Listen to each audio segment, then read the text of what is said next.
Hi guys, welcome back to my channel. Today I am back sharing swatches with you from Glam Polish. This is their limited edition Halloween Horror Shop event for 2017. This releases Friday, September 29th at 2 p.m. Eastern Time. In the description box below, I will link Glam Polish's site as well as their Instagram page, and I will also link my Instagram page where I'll have more swatches of the polishes that I received. There are 20 polishes this time. It is kind of a load of polishes. I do only have 5 of them to show you today, but let's go ahead and jump into those. So first up we have Nightmare on Elm Street, and Glam describes this as a burnt orange jelly with shifting multi-chrome flakies, shifting iridescent glitter, and fine holographic micro glitter. So here's our first coat of Nightmare on Elm Street. This is a little bit sheer here on this first coat. It is a jelly polish, so it is meant to be built up, but it does have pretty good coverage considering it is a jelly, and it does have a ton of these little flakies in here that does help to make it look a little bit more opaque than it is. This has a fantastic formula per the usual for Glam Polish. So here's the second coat, and this one does cover completely in 2 coats for me. It also adds this like 3-dimensional-esque thing to it.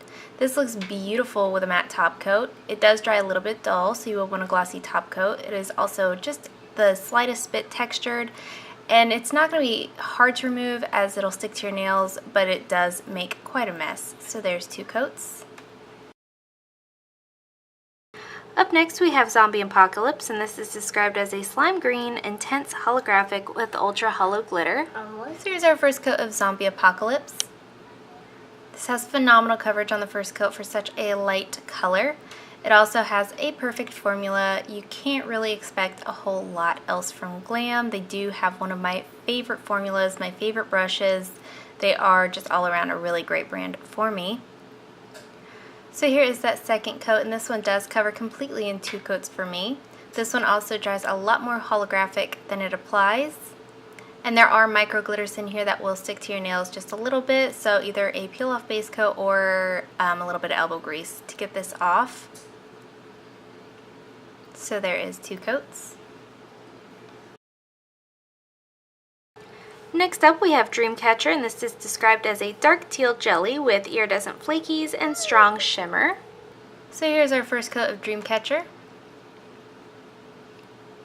And just like the Nightmare on Elm Street, this is in a jelly base, so it is a little bit sheer here on this first coat. It is meant to be built up so it can be kind of 3-dimensional there on the nails with all of the flakies and glitters and shimmers and stuff going on.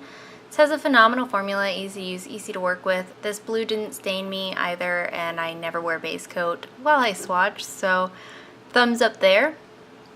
So here is the second coat, and this one does cover completely in 2 coats for me. It does dry relatively smooth until you get one of those larger flakies that I just got a couple of on my pinky. Those will dry slightly textured, so a good glitter eating top coat. To finish these off, I did use the Magic Shine top coat from Glam Polish for all of my swatches and got smooth finishes for everything across the board. So there is 2 coats. Up next we have Death Becomes Her, and this is described as a dark plum jelly with shifting iridescent flakies, shifting multi-chrome flakies, shifting iridescent glitter, and fine holographic micro glitter. So here's our first coat of Death Becomes Her. This is another one of those jelly polishes. It does need to be built up, but it does have pretty good coverage here on this first coat.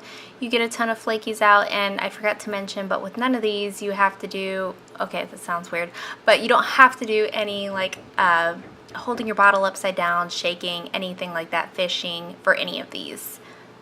Again, a phenomenal formula, easy to use, and just like the last polish, the only parts of this that will dry textured are those extra large flakies. For the most part, it does lay flat. It does dry a little bit dull though, so either way, you will want a good glossy top coat. Again, it's not going to be difficult to remove per se, but it is going to be a little bit messy. I have a tendency to get them into and under my cuticles. So there is 2 coats.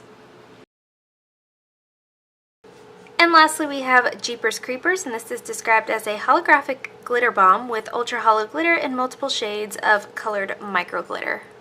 So here's our first coat of Jeepers Creepers.